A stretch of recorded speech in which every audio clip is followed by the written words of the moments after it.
Hello guys, welcome to Spyro Tech 365. In this After Effects tutorial, we are going to create this. Now, create a new composition. Name it as what you like. Set preset is HDTV 1080p. Change the frame rate to 30, set the time duration to 10 seconds.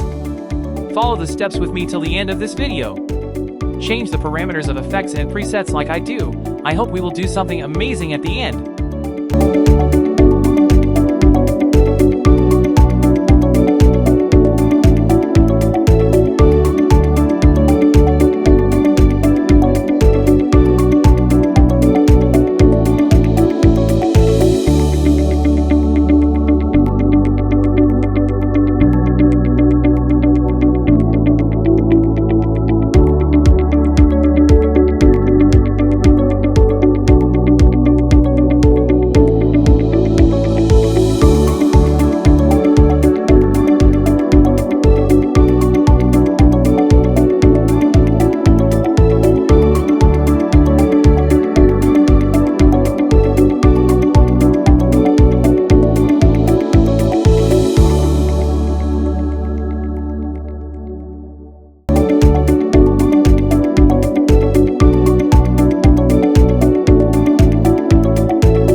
Here we go. Okay, now our animation is ready. Thank you so much for watching this video. I hope you found it informative, entertaining, or inspiring. If you enjoyed it, please give it a thumbs up and consider subscribing to our channel for more content like this. We love hearing from our viewers, so please leave a comment below with your thoughts or suggestions for future videos.